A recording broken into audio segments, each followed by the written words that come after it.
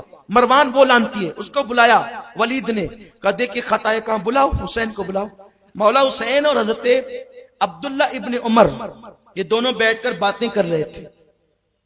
عبداللہ ابن زبیر، ابن عمر نے عبداللہ ابن زبیر اور مولا حسین بیٹھ کر کے باتیں کر رہے تھے، گفتگو چل رہی تھی۔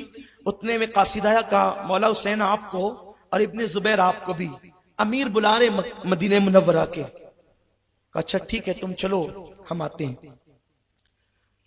دونوں باتیں کرنے لگے، ایسا لگتا ہے یہ وقت تو امیر کے ملنے کا نہیں ہے، ہو سکتا ہے کہ حضرت امیر معاویہ کا انتقال ہو گیا اور یزید بادشاہ بن گیا تو اسی کے لیے بلایا جا رہا ہے۔ مولا حسین نے کہا کہ میں جاتا ہوں، کیونکہ کہہ جو دیا ہوں نا کہ آتا ہوں، میں جاتا ہوں۔ ابن زبیر نے کہا تم جاؤ، میں تو یہاں سے سیدھے اب مکہ ہی جاؤں گا، میں مدینے میں رکنے والا نہیں۔ وہ فوراً وہاں سے مکہ المکرمہ کی طرف روانہ ہو گیا، اس طرف جلدی کے جلدی۔ یہ ادھر گھر گئے اور 30 جوانوں کو ساتھ لیا، کہا کہ دیکھو اگر میری آواز اونچی ہو نا تو تم لوگ اندر آ جانا، اور جب تک میں نہ کہوں لڑائی شروع نہیں کرنا، کیونکہ حالات ٹھیک نہیں ہے۔ جانے سے ایسا لگتا ہے کتنے ذہین تھے مولا حسین، دور اندیشی کس قدر تھی کہ خط آیا ہے اس کے بارے میں آپ نے محسوس کر لیا تھا۔ مولا حسین گئے اندر، ولید نے کہا کہ حضرت امیر معاویہ کا انتقال ہو گیا، آپ نے انا للہ پڑھی اور مغفرت کی دعا کی اور تعزیت فرمائی۔ اس سے بھی حضرت امیر معاویہ کی بلندی ظاہر ہوتی ہے، جس کی دعائیں مغفرت مولا حسین کرتے ہوں ان کی دعا تو کبھی رد ہو نہیں سکتی۔ تو اس کا مطلب یہ ہے کہ اگر وہ کافر ہوتے معاذ اللہ، یا منافق ہوتے، یا وہ معاذ اللہ اسلام سے ہٹ گئے ہوتے تو مولا حسین ان کی کبھی بھی مغفرت کی دعا نہیں کرتے۔ ہر کتاب میں لکھا ہے کہ انہوں نے مغفرت کی دعا کی، کہا کہ آپ یزید کی بیعت کر لیں۔ آپ نے فرمایا اس طرح کھل کر، اس طرح سے جو تم بات کر رہے ہو کہ یزید کی بیعت کر لو، میرے جیسا آدمی جب بیعت کرے گا تو کھلے میدان میں کرے گا، اس طرح چپکے چپکے خاموشی سے مجھ جیسے آدمی سے بیعت لینا یہ مناسب نہیں ہے۔ ایک کام کرو، باہر چلو، اعلان کرو، اور اس کے بعد پھر جو ہوگا دیکھا جائے گا۔ تو ولید نے کہا اے مولا آپ نے تو بات ٹھیک کہی، ولید ٹھیک ٹھاک آدمی تھا، آپ نے ٹھیک کہی بات، ٹھیک ہے آپ جائیں، میں جو ہے وہ ساری صورتحال یزید کو لکھتا ہوں اور معاملہ معلوم کرتا ہوں کہ ایسی بات آپ کہتے ہیں۔ مروان نے کہا ولید اسے قتل کر، اگر تو نے اسے جانے دیا تو دوبارہ تو اس پر قابو نہیں پا سکے گا۔ مولا حسین رک گئے، اچھا ابن زرقہ تو مجھے قتل کرے گا یا یہ کریں گے؟ تم لوگ مجھے قتل کرو گے؟ خدا کی عزت کی قسم نہ تیرے اندر ہمت ہے نہ ان میں۔ ولید نے کہا حضرت آپ جائیں، اگر پوری دنیا کی نعمت بھی مجھے دے دی جائے اور آپ کو قتل کا حکم دیا جائے تو میں پوری دنیا کی نعمت ٹھکرا دوں، لیکن آپ کو قتل نہیں کروں گا۔ آپ کے پیر میں کانٹا چبھے یہ ہمیں گوارا نہیں ہے، کیونکہ ابھی چند دن ہی تو گزرے، ہم نے دیکھا ہے کہ صحابہ نے آپ کو کندھے پہ بٹھایا ہے، صحابہ آپ کا احترام کرتے ہیں۔ پھر مولا حسین وہاں سے نکلے، گھر آئے اور گھر والوں کو کہا ہم لوگوں کو اب مدینہ چھوڑ دینا ہے، جس امتحان کی خبر اللہ کے رسول نے ہمیں دی تھی وہ دن آ گئے، اور ہم لوگوں کو مدینہ طیبہ چھوڑ کر کے اب کہیں اور جانا ہے، اس لیے تم لوگ تیاری کرو اور انتظار کرو کہ ہم لوگوں نے مدینہ چھوڑ دینا ہے۔ یہاں پر ایک بات کر کے گفتگو ختم کرتا ہوں، جہاں تک آپ کو لے جانا تھا ہم وہاں نہیں جا سکے، جو ہے وہ گفتگو درمیان میں بہت نکل گئی اور ہم وہاں تک نہیں پہنچ سکے۔ انشاءاللہ یہ تسلسل کل جاری رہے گا۔ ایک بات جو آخر میں کہنا چاہتا ہوں وہ یہ ہے، لوگ یہ کہتے ہیں کہ امام حسین نے ہی بیعت کیوں نہیں کی، اور بھی صحابہ کی اولادیں تھی انہوں نے تو بیعت کر لی نا۔ ہم کہتے ہیں 61 کے بعد آپ اٹھا کر کے دیکھیں سیاہ ستہ، غسیل الملائکہ کہ صاحبزادے جناب عبداللہ ابن حنظلہ غسیل الملائکہ وہ فرماتے ہیں، حضرت غسیل الملائکہ کے صاحبزادے عبداللہ ابن حنظلہ غسیل الملائکہ فرماتے ہیں کہ ہم نے اس وقت یزید کی بیعت توڑ دی اور اس پہ خروج کیا جب ہم کو یہ خوف ہوا کہ اگر ہم نے یزید کے خلاف احتجاج نہیں کیا تو اللہ کی طرف سے کہیں آگ نہ برس پڑے، تو لوگوں نے پیروں سے جوتے نکال کر کے پھینکے اور کہا جیسے ہم پیر سے جوتا نکال کے پھینک رہے ہیں ویسے ہم یزید کی بیعت نکال کے پھینک رہے ہیں۔ لوگوں نے سر کی ٹوپیاں نکال کے پھینکی اور کہا جیسے ہم ٹوپیاں پھینک رہے ہیں ویسے یزید کی بیعت پھینک رہے ہیں۔ تو آپ کہتے ہیں کہ امام نے کیوں بیعت نہیں کی؟ یارو غلط رستے جا کر کے واپس پلٹ آنا یہ کسی دانشور کا شیوا نہیں ہوتا، یہ کسی دور اندیش کا شیوا نہیں ہوتا۔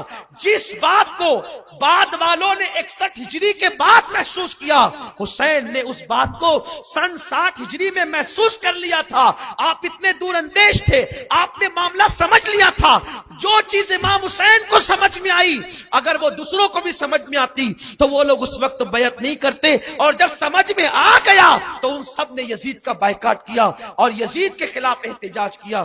کم لوگوں کو لے کر کے امام حسین جو اٹھے ہیں نا، ان سے لوگوں نے بہت روشنی لی ہے کہ باطل کے خلاف اٹھ کر کے کھڑے ہونا یہ حسین کا طریقہ ہے۔ اسی لیے گاندھی جی ہندوستان میں جب برطانوی سامراج کے خلاف اٹھ کر کے کھڑے ہوئے، چند لوگ ان کے ساتھ تھے، تو لوگوں نے گاندھی جی سے کہا اتنے کم لوگوں کو اتنی بڑی حکومت سے آپ لے جا کر کے ٹکرائیں گے تو اتنے کم لوگوں کو لے جانا عقل مندی نہیں۔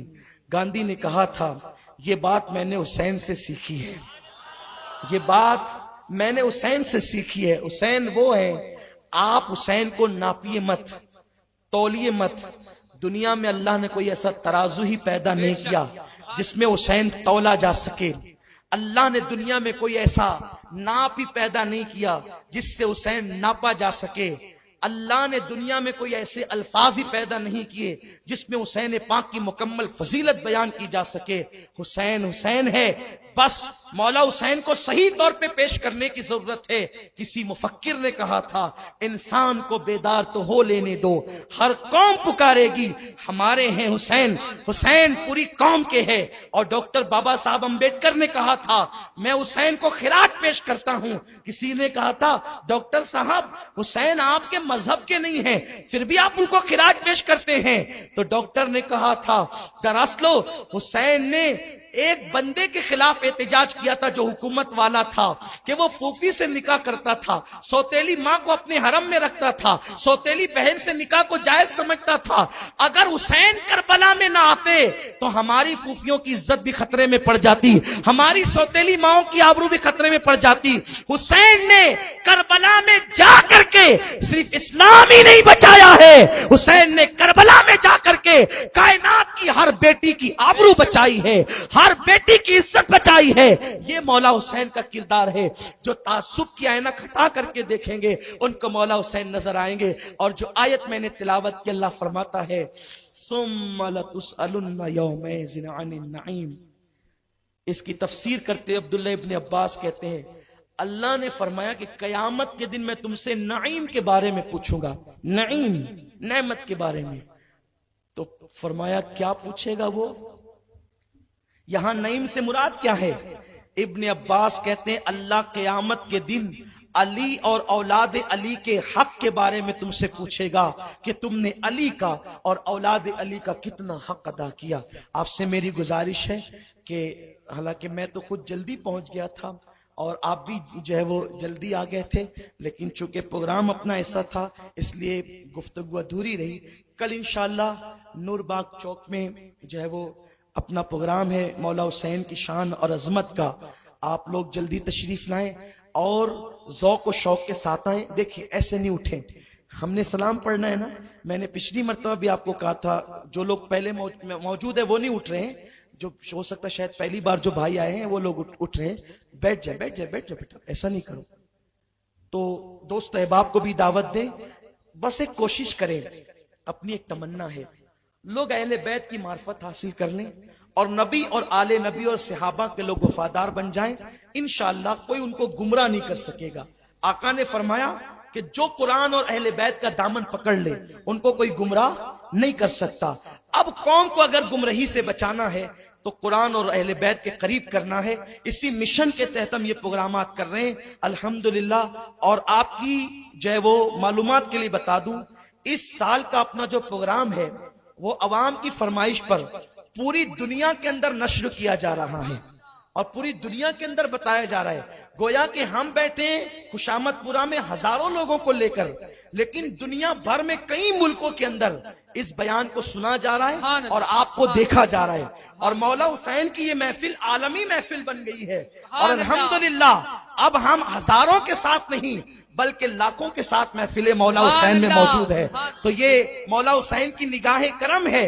اللہ تعالیٰ آپ کا ذوق اور ہم سب کا ذوق سلامت رکھے، ہم خوب ڈنکے بجاتے رہیں۔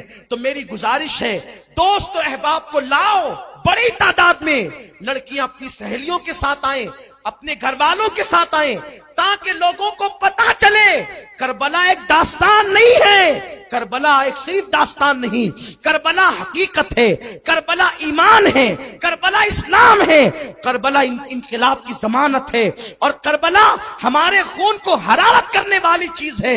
اس لیے میں امید کرتا ہوں کہ انشاءاللہ تبارک و تعالی کل بھی آپ آئیں گے اور بڑی تعداد میں لائیں گے اور اسی طرح اہل بیت کے ڈنکے بجائیں گے، اور صرف 3 دن 10 دن کے لیے نہیں بلکہ خون کے قطرے قطرے میں اہل بیت کی محبت کو اپنے دلوں کے اندر جگہ دے دو، تاکہ دنیا کی کوئی طاقت تمہارے دل سے، تمہاری اولاد کے دل سے اہل بیت کی محبت کو نکال نہ سکے۔ جاتے جاتے اخیر میں صرف ایک اشارہ دینا ابھی یاد آیا ہے تو عرض کرتا ہوں، کتنی بڑی بات ہے حسین پاک اور ان کی امی، ان کے ابا، ان کے بھائی سے محبت۔ وقت ختم ہوا ہے، اشارہ دیتا ہوں۔ سمرقند میں ایک سیدزادی تھی، بڑی غریب۔ وہ ڈائریکٹ سیدہ فاطمہ کی اولاد نہیں تھی، فاطمہ الزہرا کی اولاد کی اولاد کی اولاد کی اولاد کی اولاد تھی، دور تک نسب جاتا تھا۔ اتنی غریب تھی وہ بیچاری کہ کچھ نہیں تھا گھر میں، گھر سے باہر ہو گئی۔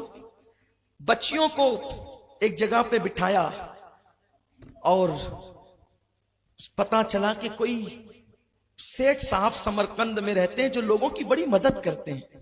وہ وہاں پہنچی اور سیٹھ کو کہا کہ آپ لوگوں کی مدد کرتے ہیں، میری بھی کچھ مدد کر دیں آپ، اور اس لالچ کے ساتھ کہ اگر میں اپنی حقیقت بتا دوں تو جتنی میں مستحق ہوں اتنی میری مدد ہو جائے گی تو میرا مسئلہ حل ہو جائے گا۔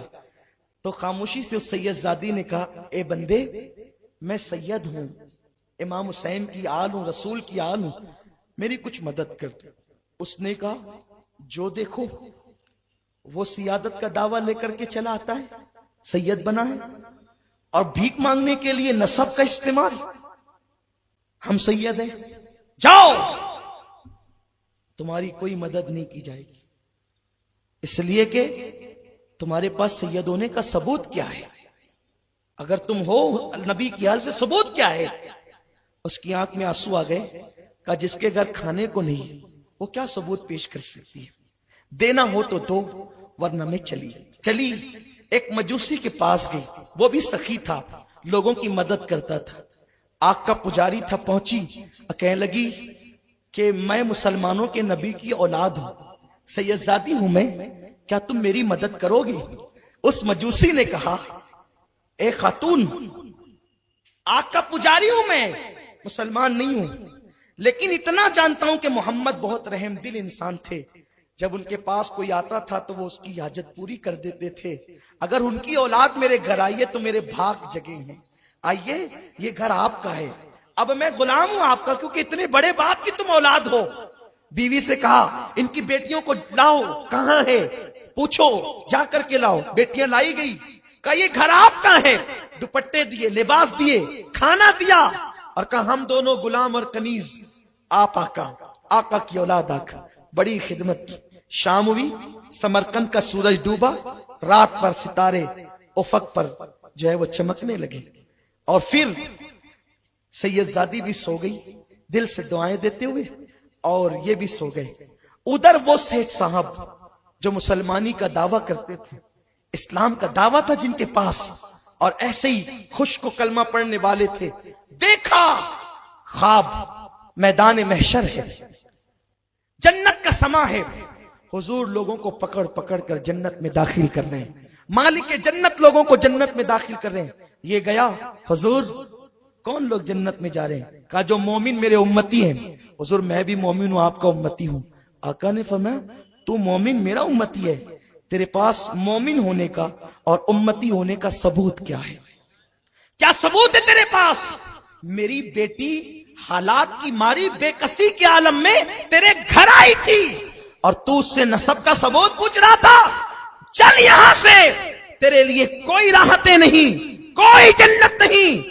بس ڈانٹ پڑی ہے حضور کی، آنکھ کھلی ہے، چلانے لگا پاگلوں کی طرح، میں تباہ ہو گیا، میں تباہ ہو گیا، میں برباد ہو گیا۔ بیوی نے کہا ہوا کیا؟ کہا کہ خواب میں حضور نے ڈانٹا، بھگا دیا، جنت نہیں دی، رونے لگا، پیٹنے لگا، حیران ہو گیا۔ اس کے بعد صبح کو ڈھونڈتے ڈھونڈتے نکلا، کسی نے کہا وہ سید زادی تو مجوسی کے یہاں ہے، پہنچا وہاں، کہا کہ دیکھو میں مسلمان ہوں، تم مجوسی، میں مومن ہوں، تم کافر، اس لیے خبردار، وہ میرے نبی کی بیٹی پہ میرا حق ہے، میں لے جاؤں گا، تمہارا کوئی حق نہیں۔ اس شخص نے مسکرا کے کہا مجوسی تھا ہوں نہیں، کافر تھا ہوں نہیں، سنا جان لے آج تو حق جتانے آیا ہے، اور تو حق کیوں جتا رہا ہے؟ مجھے معلوم ہے کہ رات میں جس خواب میں حضور نے تجھے ڈانٹ کے بھگایا ہے نا، وہ منظر میں نے دیکھا ہے، تجھے ڈانٹ کے بھگا رہے تھے اور مجھ سے کہہ رہے تھے تو نے میری آل کی خدمت کی تو تیرا جہنم میں جانا مجھے گوارا نہیں، کلمہ پڑھ کے مسلمان ہو جا اور جنت میں داخل ہو جا۔ تو میرے نبی نے اس شہزادی کے صدقے میں، ان کو خوش کرنے کے صدقے میں جو ہے وہ مجھے ایمان بھی دیا، میرے گھر کو کلمہ پڑھا کر کے جنتی بنا دیا۔ اب میں ان کو نہیں دوں گا، ان کی خدمت میں کروں گا۔ ارے نادان مسلمان، حسین کی اولاد کی اولاد کی اولاد کی بے کسی کے عالم میں ایک سیدہ کی اگر کوئی خدمت کرے تو کافر کو ایمان کی دولت مل جاتی ہے۔ اے حسینیوں، حسین کے ڈنکے بجاؤ، جب آل حسین کی محبت کافر کو مومن اور جنتی بنا دیتی ہے۔ اللہ اکبر۔ تو حسین کی محبت کس مرتبے کو پہنچائے گی؟ سونے لگو، اپنی اولاد کو اہل بیت کی داستان سناؤ، حضور کی داستان سناؤ۔ اگر اللہ نے تمہیں توفیق دی ہے، بناؤ ڈرم کے ڈرم شربت بناؤ، پلاؤ، ہر ایک کو پلاؤ، اس لیے کہ یہ محبت کی علامت ہے۔ شربت حسین تک پہنچے نہ پہنچے، محبت تو پہنچے گی، خدمت کا انداز تو پہنچے گا۔ اس لیے اللہ نے دیا ہے تو خوب خرچ کرو، صدقہ دو، صدقہ صدقہ دو, کپڑے تقسیم کرو, مولا حسین کے نام پہ کپڑے تقسیم کرو, صدقہ تقسیم کرو, ٹھنڈے ٹھنڈے پانی تقسیم کرو. اس لیے کہ لوگوں, کتے کو کوئی پانی پلا دے تو اسے جنت ملتی ہے, حسین کے نام پہ شربت پلانے والے کہاں ہوں گے, کوثر کے مزے لے رہے ہوں گے. اس لیے خبردار, کسی کے بہکاوے میں نہیں آنا. کوئی کہے نہیں کرنا, کا تو نہیں کرنا, ہم تو کریں گے اور کرتے ہیں, کرتے رہیں گے. اللہ ہمیں توفیق عطا فرمائے. اور اعلان یہ ہے کہ انشاءاللہ 11, 12, 13 دسمبر سنی دعوت اسلامی کا عالمی سالانہ سنی 25واں اجتماع ہو رہا ہے. 25واں اجتماع سلور جبلی ہے. پورے شہر سے سب کو چلنا انشاءاللہ. سب حسینی چلیں گے نا انشاءاللہ. میرا مولا حسین مدینے سے کربلا تک دین کے لیے آیا ہے. ہم بھی انشاءاللہ ان کی سنت پہ عمل کرنے کے لیے, ان کی خیرات لینے کے لیے اپنے شہر سے وادی نور تک کا سفر کریں گے. ارے کٹانے کے لیے تو نہیں, کٹا دیا اس آل نبی کا کام تھا, آل نبی کا کام تھا, آل نبی ہی کر گئے. کوئی نہ لکھ سکا ادیب ایسی کتاب ریت پر, جتنے سوال عشق نے آل رسول سے کیا, ایک کے بعد ایک دیا سارا جواب ریت پر. ریت پر کوئی کتاب نہیں لکھتا, حسین نے ریت پر کتاب عشق اپنے خون سے لکھی ہے. ہم ان کی خیرات حاصل کریں گے انشاءاللہ. تاریخ یاد رکھیں اور امید کرتا ہوں کہ اس پر عمل کریں گے. دوران گفتگو کوئی غلطی ہو تو اللہ معاف فرمائے. وما علیکم.